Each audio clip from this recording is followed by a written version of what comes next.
રાહુલ પટેલ પાલનપુરથી આવું છું અને આજે અલીગઢ એટલે કે રામપુરાથી થોડુંક નજીક એક ગામ છે ત્યાં હું ખેડૂત મિત્ર સાથે અહીંયા ઊભો છું અને તમે જોઈ શકો છો કે એમના બટાકાની ખેતીની અંદર આપણી વેસ્ટીજ કંપનીની જે એગ્રીકલ્ચરની 6 પ્રોડક્ટ છે જેનો અમને વપરાશ કર્યો છે અને આજે અમને ઉપરથી કોલ કરીને કહ્યું છે કે તમે અમારા ખેતરમાં આવો અને અમને જે રિઝલ્ટ મળ્યું છે એ રિઝલ્ટ તમે જુઓ અને અમારા હજી બીજા ખેડૂતોને આ વસ્તુ જણાવી છે તો તમે અમારું રિઝલ્ટ જોવા. તો આજે હું એમની જોડે છું તો ચલો એમનાથી જ વાત કરીએ.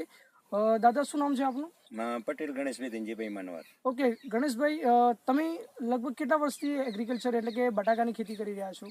લગભગ 5 થી 7 વર્ષથી 5 થી 7 વર્ષથી બટાકાની. અને પહેલા તમે રાસાયણિક ખાતરનો ઉપયોગ કરતા. આ વર્ષે તમે શું તમારા ખેતરની અંદર બદલાવ લાવ્યો? બદલાવ કે રાસાયણિક ખાતર બહુ મોંઘું પડી જાય તો બટાકાનો ભાવ નીચો રહેતો, રાસાયણિક ખાતર મોંઘું પડવાથી ખેતી બંધ કરવાના ઈરાદા ઉપર જ બટાકું વાવવું જ નથી, આ જ ઈશારા ઉપર હતો.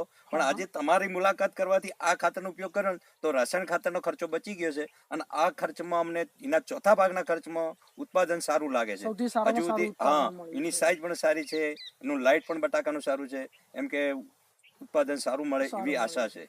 ઓકે દોસ્તો, વેસ્ટેજ માર્કેટિંગ પ્રાઇવેટ લિમિટેડની એમને agri biofungicide, agri moss, agri gold, agri nanotech, agri 82 અને એગ્રી હ્યુમિકનો એમના ખેતરની અંદર લગભગ 8 થી 10 વીઘા બટાકાની અંદર એમણે વપરાશ કર્યો છે.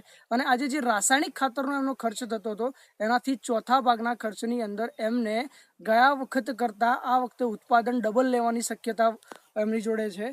તો શું દાદા તમે આજુબાજુના જે ખેડૂતો છે એમને આ વસ્તુ માટે ભલામણ કરશો? હા, ભલામણ કરીશ કે આજુબાજુથી મારા ખેતરમાં બોલાવીને સાઈઝ કેવી બેહે છે, એનું લાઇટ કેવું છે અને જે ટાઈમે નીકાળવાનો ટાઈમ છે 100% આજુબાજુ બોલાવીશ, અમને બતાવીશ કે આપણે રાસાયણિક ખાતરોમાંથી મુક્ત થાવ અને આનો ઉપયોગ કરો. તો જોઈ શકો છો મિત્રો કે આટલી મોટી ઉંમરના ખેડૂત છે કે જે પોતે વર્ષોથી ખેતી કરતા હોય છે, બાપ દાદાઓની ખેતી છે, તો એ ખેતી જે રાસાયણિક પદ્ધતિ જતી હતી આજે એમને એ ખેતીની અંદર એક નવો સુધારો લાવ્યો.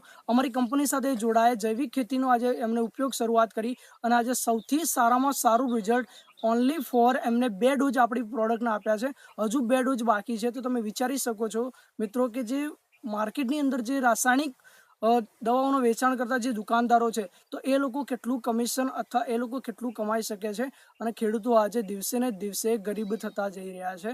તો તમે અમારી કંપનીની જે પણ પ્રોડક્ટ છે એનો વપરાશ કરી સારામાં સારું ઉત્પાદન અને જૈવિક ખેતીનો જે અભિગમ ગવર્મેન્ટ ઓફ ઇન્ડિયાને અત્યારે લાગુ કર્યો છે તો અભિગમને પણ આગળ વધારી અને સારામાં સારી ખેતી કરી શકો. Wish you well. Thank you so much.